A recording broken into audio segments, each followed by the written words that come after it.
Bonjour à toutes et à tous. Dans cette vidéo, on va traiter ensemble un exercice sur Word, plus précisément un exercice dit sur un long document. Le document de droite comporte 3 pages, voilà, avec diverses mises en forme, comme vous pouvez le constater. Voilà, des images, tout sauf des tableaux. Ce que je vous propose, c'est de vous montrer pas à pas comment j'ai fait pour réaliser cette mise en forme de droite. Sur la gauche, j'ai tapé tout le texte. Vous allez pouvoir observer chaque fois que j'ai fait entrer, donc j'ai mis la marque de paragraphe qui se trouve ici, pour que vous puissiez avoir les indications, voilà, concernant cette marque de paragraphe. Donc ça, c'est une touche entrée que j'ai faite.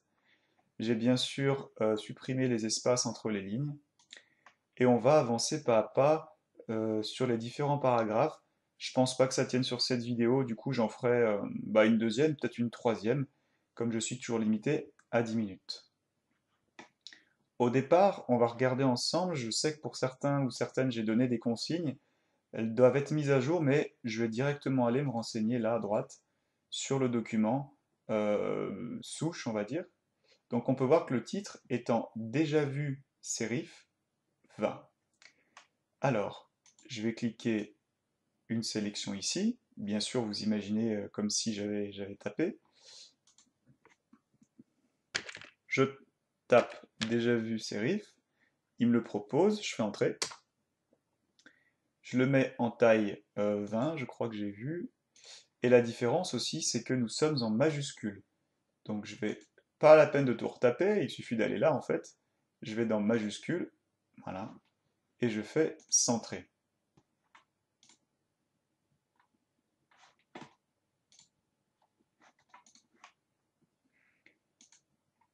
Et la petite différence qu'il faut rajouter, on le voit ici, c'est qu'il est en exposant.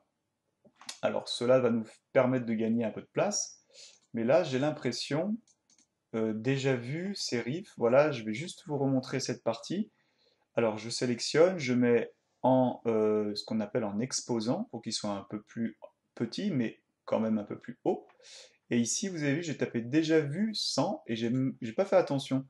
Il y avait plusieurs déjà vus, voilà, et en fait, c'est celui qui commence par un S, E. Donc, c'est celui-ci. Voilà.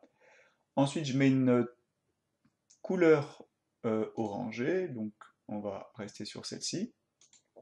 On nous indique une bordure inférieure, donc il suffit d'aller ici, bordure inférieure, voilà. Et on nous indique qu'il faut que nous mettions une petite image en haut à droite. Alors l'image, moi je vais prendre la même parce qu'elle est juste à côté.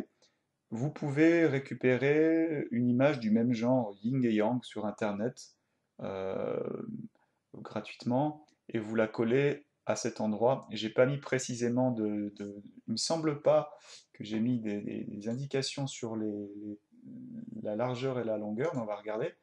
2 cm par 2,35. Alors moi, là, c'est facile, mais clic copier, et je vais la coller ici.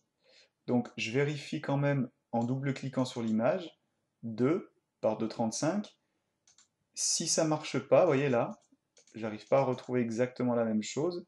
Vous allez ici en bas à droite de taille, vous décochez proportionnel et proportionnel à l'image, et vous pouvez manuellement taper donc 2, et ensuite en bas de 35, et OK. N'oubliez pas ici dans le clic droit de mettre devant le texte pour pouvoir déplacer l'image où vous voulez. Juste là, on peut, voilà, je l'ai placé, on va dire, ici, à la jonction des marges et de l'intérieur de mon texte. Ça, c'est la première partie. Ensuite, donc sur cette partie, a priori, on va aller voir. Hop, je suis en Arial 11 et en justifié. Donc tout ça, hop, Arial, voilà, 11, justifié. Et le mot QI, il est du coup en gras italique et toujours Arial 11. Alors, je sélectionne en gras, italique, et en majuscule aussi, et avec une petite couleur verte. Voilà, je vais vérifier les interlignes aussi. 1,15, donc je me dois là de faire une interligne de 1,15. Alors je fais attention, là je suis en zoom 100, hop, je passe en 110, comme ici je suis en 110 pour que vous puissiez voir une évolution semblable. On peut remarquer que ce paragraphe, à mon avis, c'est exactement les mêmes caractéristiques, donc toujours Arial 11, etc. Sauf que là je suis en centré. Pardon, hop, voilà. Donc j'ai vu quelques personnes qui voulaient vraiment réussir à, à terminer leur phrase comme sur mon modèle, et du coup faisaient entrer. Comme je vous l'ai toujours dit, et ça je le répéterai tout le temps, il faut que vous puissiez taper et que le texte revienne de lui-même à la ligne du bas. C'est pas grave si vous n'êtes pas pile poil comme sur le modèle. L'idée c'est de ne pas faire de touches entrée qui vont créer des problèmes et pourront pas vous permettre de centrer les choses. Il faut que ça crée un paragraphe sur plusieurs lignes et que ce paragraphe soit bien sûr à un moment donné euh, terminé et qu'on puisse faire la touche entrée pour en commencer un autre.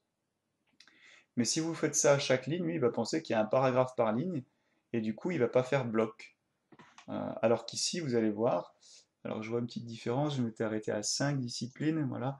Donc là, je fais entrée, entrée, voilà, je fais quelques touches entrée pour séparer les deux parties.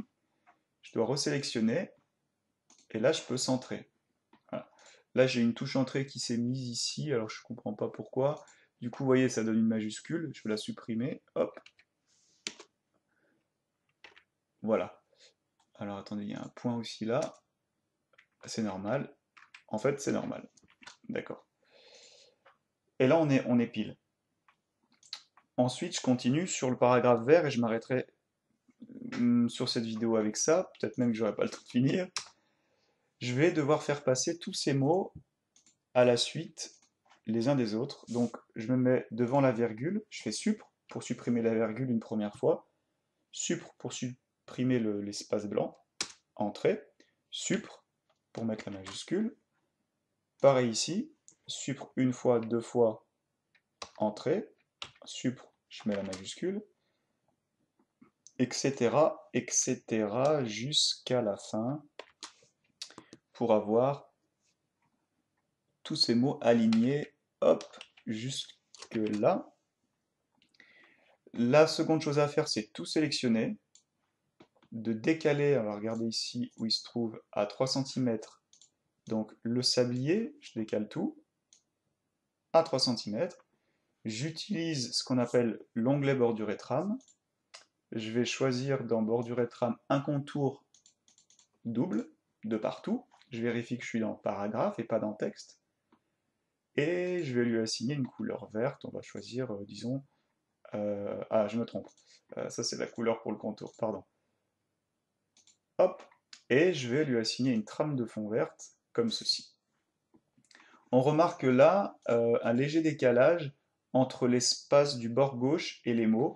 Pour ce faire, je resélectionne l'intérieur. Je peux prendre la partie du haut et ainsi décaler les mots. On voit qu'il y a une touche tabulation ici. Ça dépend comment je l'ai fait, alors je n'ai pas le souvenir, mais écoutez, ça fonctionne. Et pour finaliser, je décale ceci à 14 cm, le retrait droit. Je vous dis à tout de suite pour la seconde vidéo pour la suite de cette mise en forme.